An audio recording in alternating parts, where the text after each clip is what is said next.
yo, what is up, everybody? Your boy E-Man from the Average Joe Sports Talk Network coming at you with another edition of the Unscripted Sportscast.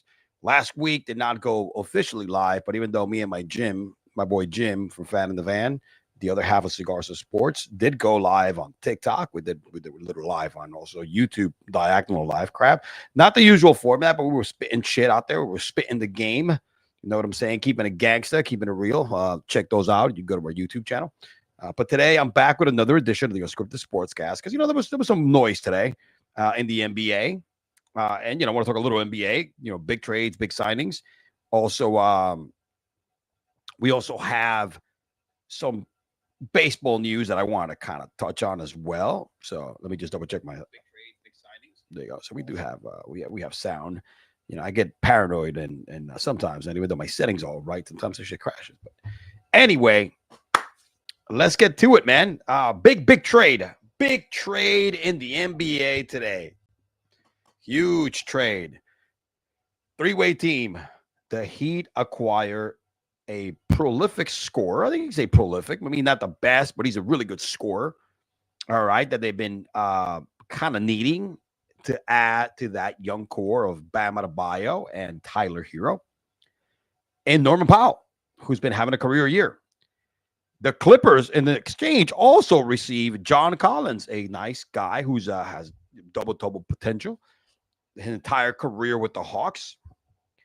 And the Jazz, in return, get Kevin Love, Kyle Anderson, and a 2027 second-round pick. I think is something that went well for both teams, something that's needed. I'm going to concentrate more on the Heat, man. As we all know, the East is kind of wide open. No Damian Lillard. You got, the Pacers did not improve. They actually got rid of some pieces. The Bucks don't look strong. The Celtics are revamping the team. All right. And with Tatum being hurt. So to me, the East is wide open. And I think that's what the Heat are smelling in the water. They think, you know what, we don't have a true superstar. I mean, this trade makes the Heat a better team than they were last year. Does it make them a contender, right? Does it make them somebody that can compete for the East? We'll start with the answer is no. Do they improve the Heat from last year? I think so. I absolutely think so. All right. Another pop, another scorer, a guy that can play pretty well, who's had a really good career in Norman Powell. If we look at this going on, Norman Powell has been a guy who's been the picture of consistency in his career. He got drafted by the Raptors in 2015-2016 season, but he really didn't take off until year 4. 2020, Norman Powell averaged 16 points a game in 52 games played, 49 overall from the field, 39 from 3. He got traded in 2021. He averaged 19 a game, gets traded to Portland and averaged 17. So that year he averaged 18 a game. Since 2019, Powell has averaged over 15 points a game, except for one season in 2023-24. We played 76 games. He only started 3 games, but he's been last year he became a starter. He's been coming off the bench a lot the previous 2 seasons, but listen, this guy has averaged 21 a game 1 year for the Clippers. All right, 50 from the field and 54 from 3 in 2021 and 22. The same year he was actually traded from Portland, and overall that season he played 45 games and averaged a total of 46 from the field and 41 from 3, 19 a game. Last year being his best season at 21 a game, a little almost 22. Average 48 from the field percentage, field goal wise, and 41. So he is a career almost 40% 3-point shooter, a career 47% field goal percentage. The man can put the ball in the hoop. The dude can hoop. All right, he can hoop. Something that was much needed. You know what I'm saying? Much needed. Shout out to my boy B McCormick from the chat. What up, dog? What up, man? Hope you had a great 4th of July as well, my friend. Let liberty ring, baby.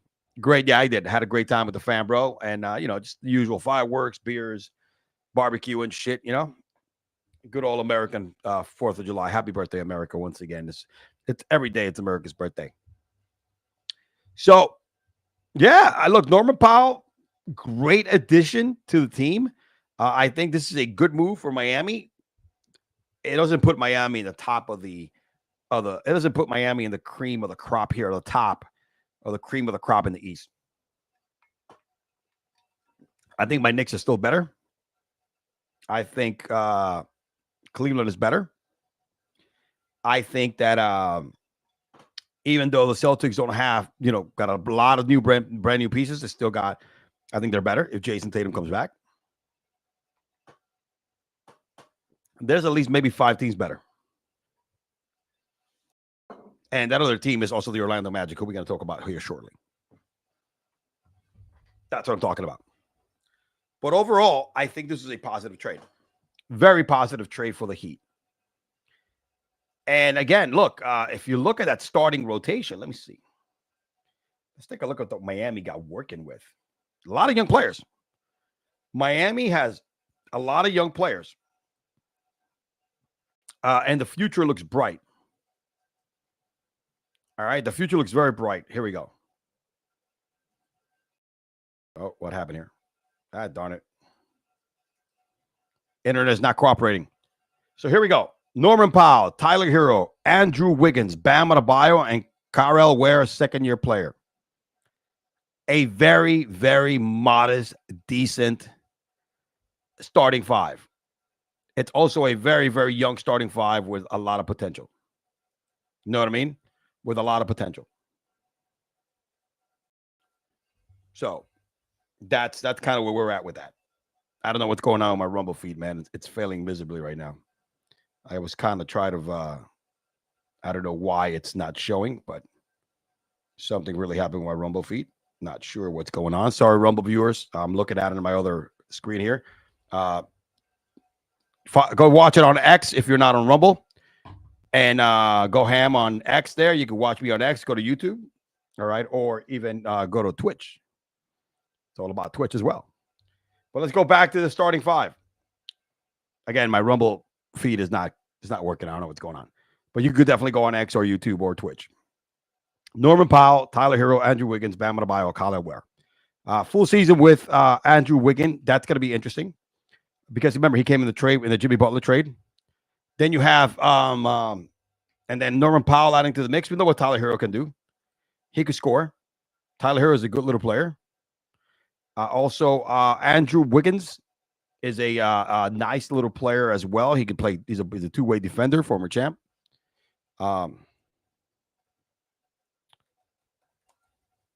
me type down here to the Rumble chat. Give me 1 second, folks. Sorry about that. Let's get back into the game here. Let's get back into the fold.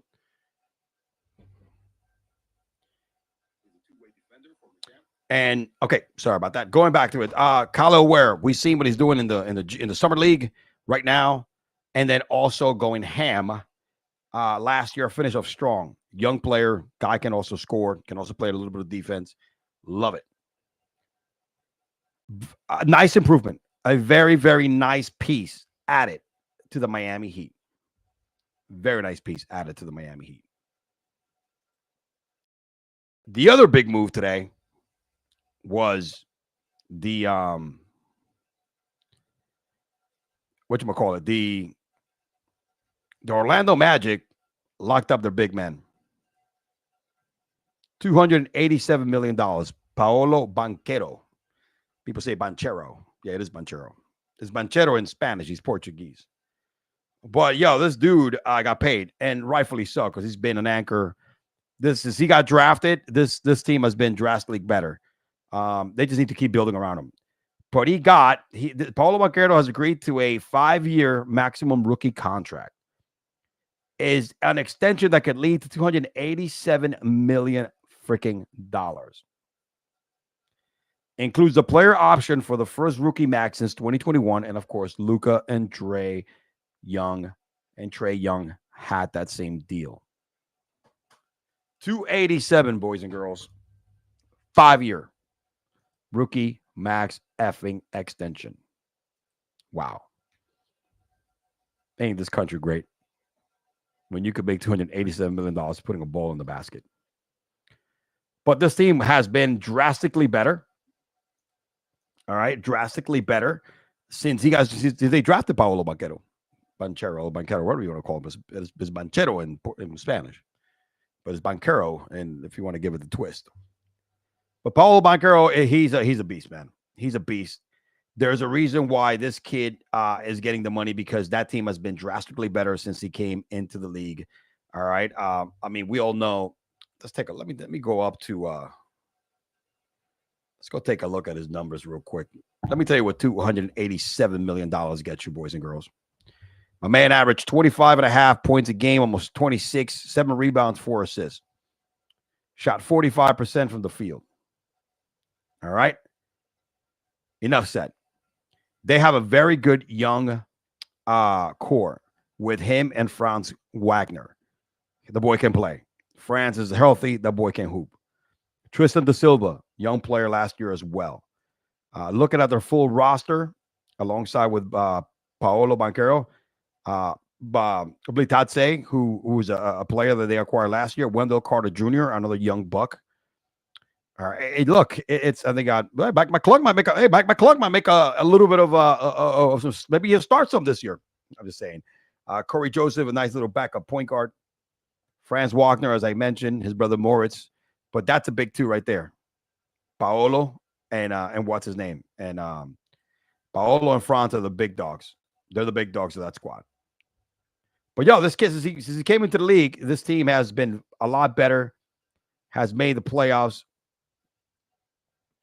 Paolo, let me go take a look at his career numbers. Paolo Banchero, like I mentioned, let me go back here to let's go to stats. Paolo Banchero, let me see. This is the postseason. This dude in the postseason averaged 29 a game, by the way. All right, this kid averaged 29 a game, by the way, in the postseason. That's impressive. The dude steps up. He averaged 25 and almost 26 in the regular season and averaged 29 in the postseason. Solid effing player. The kid is a superstar in my book. All right. Since he came in the league, he's averaged over 20 points a game all his entire 3 seasons. 20 as a rookie, played 72 games, 80 games last year, 22.6.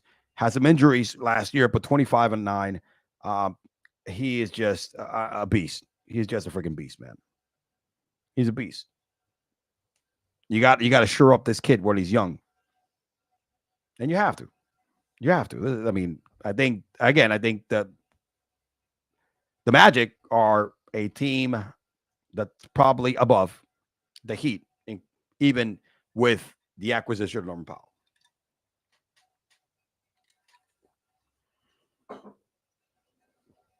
As for the Clippers, they lost Norman Powell, but they also picked up, like I mentioned, John Collins. John Collins is a potential double-double kind of guy. He averaged double-double 1 year, averaged 19 points last year and like 8 rebounds. Good piece for that team to, pair around Harden and Kawhi. And I forget who else, but, Norman Powell was a big lift last year. They're going to lose some scoring because he's a guy that could get hot at any time.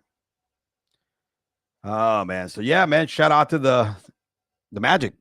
They are going ham here. Going ham. Going a little bit of baseball. Changing a little bit of speed here into baseball. Oh, man. I really feel bad for Paul Skenes, bro. Rookie of the year last year. This kid has electric stuff. Generational talent.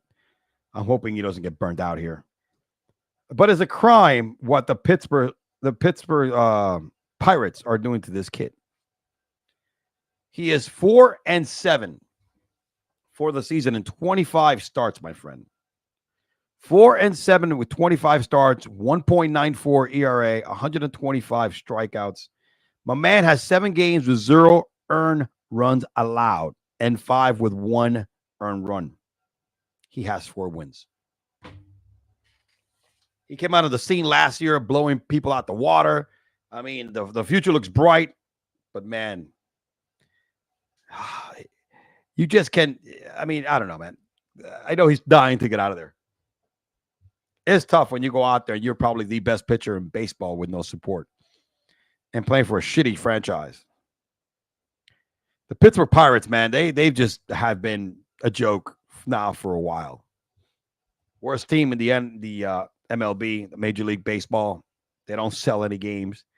Probably the only time people put their asses in the seats, it's because Paul Skenes at 4-7. It sucks. It really sucks. I feel for the kid. I wish he was pitching for the Yankees and probably all other teams like the Mets and Boston and the Dodgers wish they had him, right? He might defer himself to another 10-year contract just like Ohtani. But if this kid doesn't get hurt, he is another generational talent out there that can throw the baseball, man. He has movement. The kid throws hard. He's also a gamer. You know what I'm saying? This scenario reminds me of Nolan Ryan. If y'all don't know Nolan Ryan he's the all-time leader in strikeouts, right? Nobody's ever going to reach this record, 5,719 strikeouts, because he played a shitload of seasons. He played a total of 27 seasons in the Major League Baseball. All right. Nola Ryan won 324 games, lost 292. I'm going to tell you why, because he played for some really bad teams while winning Cy Youngs. All right. He had season where he won 17 games, lost 18. All right. Led the league in strikeouts, 327 strikeouts with Angels. There was another season where he would win 21 games and lose 16. Lead the league in strikeouts again, 329. Another year, he go 21-16. 383 strikeouts. But this is where it gets dicey, right? Here's one crazy-ass season. He was 8-16. This is in 1987. He started in 1926. This is like 5 years. See, 1, 2, 3, 4, 5, 6 years before he retired. He was already up there in age. My man won 8 games and lost 16. 34 games started, led the league in ERA and strikeouts. Pretty wild. He was like 40. And that's kind of towards the tail end of his career. At the beginning, again, no support. He would go 17-18, 14-12, while striking out 300 batters almost every year. It's kind of like he's the new age Nolan Ryan, where he was the only reason their team ever won. Paul Skenes is a new age Nolan Ryan. All the talent, goes out there and throw his arm out game after game. He's a gamer, doesn't care. Put his team in the best situation, the best position to win, and the team sucks so much that they go ahead and let him hang out to dry. At 4-7, when you got 4 wins in 25 starts, you lost 7 games with an ERA of 1.94. This is not the fault of a pitcher. All those damn 7 losses are probably all result of a really bad team and offense and support for my guy, Paul Skenes. Absolutely. Honestly, he is the new age Nolan Ryan. You know what I'm saying? New age Nolan Ryan. There's no doubt about it. Oh, yeah. Really don't have a lot to do. I just wanted to jump on today and just give you a little bit. I know it's only been 18, 19 minutes. It's not going to be a long show. Football season is right around the corner, man. I got to start prepping for fantasy leagues, right? I don't know. Everybody here plays fantasy football. I am in 2 big leagues, and you know what I'm saying? Getting ready for that. And this is when I start. It's July, so football is almost less than 60 days away, or almost 60 days away. And I love it, man. I mean, don't get me wrong. The grind starts now for me. I start researching like there's no tomorrow. I'm pulling stats. I start, once we get our draft positions, we start mock drafting like crazy. But before that, I start with, me doing the homework, right? To start to figure out, what flyers I could draft, right? Who are going to be my top picks, right? I start kind of generating all that. I play in a 2 quarterback league, figure out how many quarterbacks am I going to draft, what type of quarterbacks. It's a lot of things, man. It becomes really like an obsession, but also like a full-time job. And my full-time job, my real job, this is fun. What I do here with the podcasting and the betting and the football, it's just my hobby. This is fun. But my real job is real stressful. But when I have to mix all those together, the stress level gets really, really high. But I love football. I love fantasy football. It's another great way to watch, the red zone every week.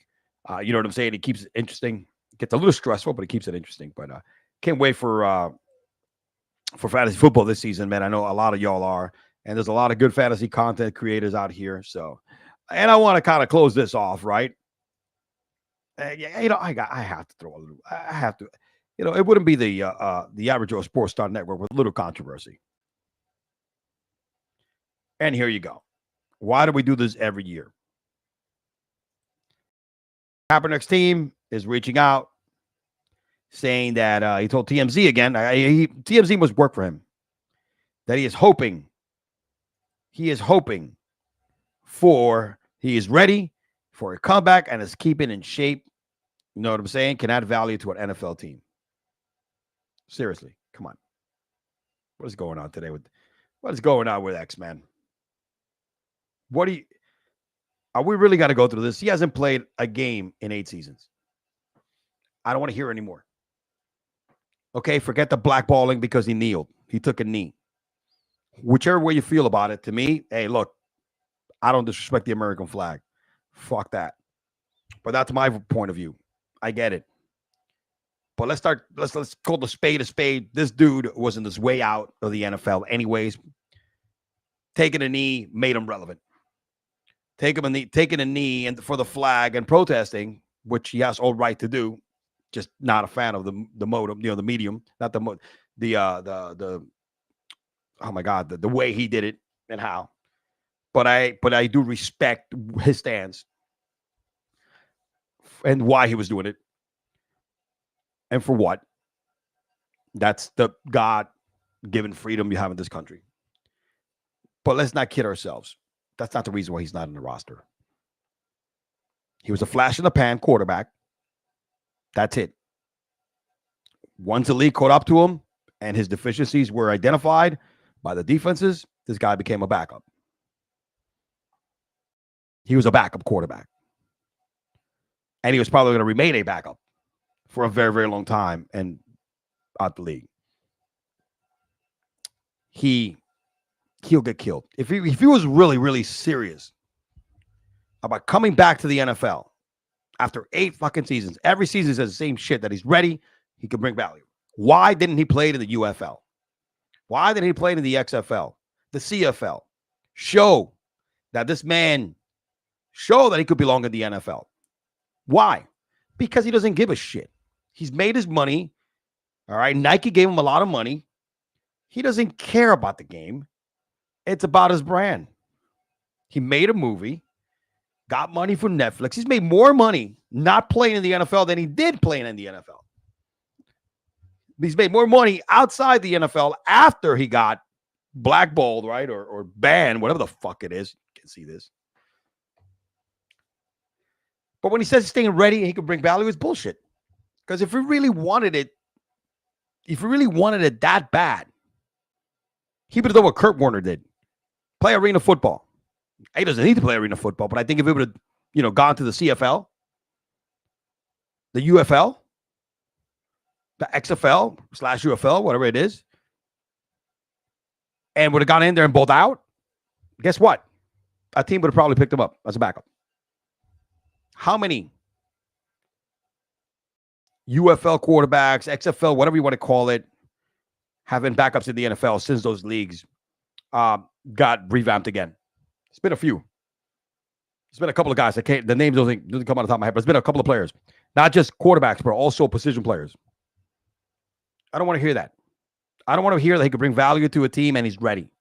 But the reason he's not getting a chance because he's been blackballed because of his stance and kneeling for the flag, kneeling for the national anthem. That's not the reason why you're blackballed, dude. It's because you were a washed-up quarterback, flash in the pan, and you really don't want it that bad. Because if you did, you'll find a way to get in the NFL like many, many players have done in the past, right? Remember, even former players who left the NFL because of whatever reason a lot of them have found their way back through the route of the other independent leagues.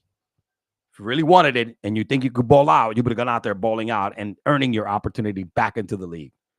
That's a big difference, dude. Entitlement doesn't get you back into the NFL.